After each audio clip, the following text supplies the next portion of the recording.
Hi friends, నేను ప్రవీణ్. మీరు చూస్తున్నారు praveentechlogicintelugu ఇన్ తెలుగు. ఫ్రెండ్స్, మనం చాలాసార్లు ఫోటో తీసుకున్నప్పుడు ఒక్కోసారి లైట్ షేడింగ్ కొద్దిగా తక్కువ అయ్యి మన ఫొటోస్లో మన ఫేస్ అనేది బ్లాక్గా కనిపిస్తూ ఉంటుంది. అట్లాంటి ఫొటోస్ కూడా మన మొబైల్లోనే ఎట్లాగా మోడిఫికేషన్ చేసుకోవచ్చు వాళ్ళు మనం తెలుసుకుందాం. ఇక ఏమాత్రం ఆలస్యం చేయకుండా మనం మన టాపిక్లోకి వెళ్ళిపోదాం. హలో ఫ్రెండ్స్, నేను మీ ప్రవీణ్. మన ఛానల్ సబ్స్క్రైబ్ చేయడానికి ఇక్కడ రెడ్ కలర్లో కనిపిస్తున్న సబ్స్క్రైబ్ బటన్ క్లిక్ చేయండి. అలాగే మన నోటిఫికేషన్ మీకు రెగ్యులర్గా రావాలంటే ఇక్కడ కనిపిస్తున్న బెల్ ఐకాన్ని క్లిక్ చేయండి. హాయ్ ఫ్రెండ్స్, మనం ఫొటోస్ తీసేప్పుడు చాలాసార్లు మన ఫేస్కి లైటింగ్ అనేది సరిగ్గా సరిపోక బ్లాక్గానే వస్తూ ఉంటుంది. కానీ అట్లాంటి పిక్చర్ మనం ఇంకోటి తీసుకోలేదు అనుకోండి, సో ఆ పిక్చర్ కనుక మనకి చాలా ఇంపార్టెంట్ అయితే మనం ఈ టెక్నిక్ చాలా బాగా యూస్ చేసుకోవచ్చు. సపోజ్ నేను ఇక్కడ ఒక డార్క్ ఫేస్ ఉన్న ఫొటోస్ తీసుకుంటున్నాను. దాన్ని ఇప్పుడు ఎలా మోడిఫికేషన్ చేద్దామో చూద్దాం.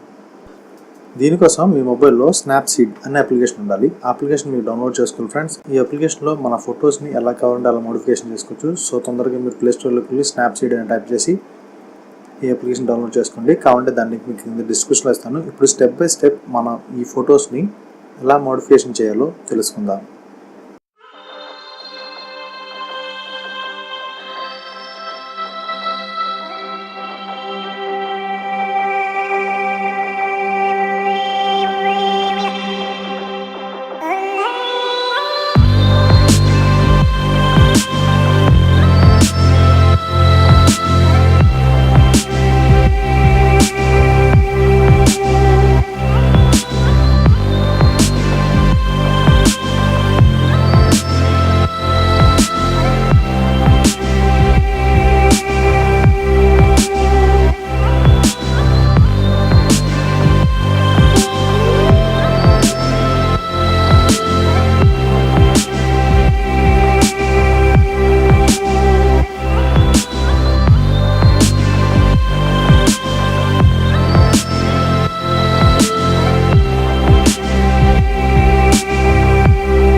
సో ఫ్రెండ్స్ చూసారు కదా నేను ఎలా ఉన్న ఫోటోని ఎలా మోడిఫై చేశానో, అలాగే మీరు కూడా మీ ఫొటోస్ని ఎలా మోడిఫికేషన్ చేసుకోవాలంటే వెంటనే ఈ ట్రిక్ని యూజ్ చేయండి. దీంట్లో మనం కొంచెం కష్టపడితే మన ఫొటోస్ అనేవి ఇంకా బాగా చేసుకోవచ్చు అనమాట. ఓకే ఫ్రెండ్స్, ఈ వీడియో కనుక మీకు నచ్చినట్లయితే తప్పకుండా లైక్ చేయండి, అలాగే కామెంట్ చేయండి, కామెంట్ సెక్షన్లో కామెంట్ చేయండి. ఈ video me friends and family మెంబర్స్తో షేర్ చేసుకోండి. అలాగే ఇప్పటివరకు మన ఛానల్ సబ్స్క్రైబ్ చేయకపోతే కింద రెడ్ కలర్లో సబ్స్క్రైబ్ బటన్ మీద క్లిక్ చేసి సబ్స్క్రైబ్ చేసుకోండి. ఓకే ఫ్రెండ్స్, నేను మీ ప్రవీణ్ సైనింగ్ ఆఫ్. జై హింద్.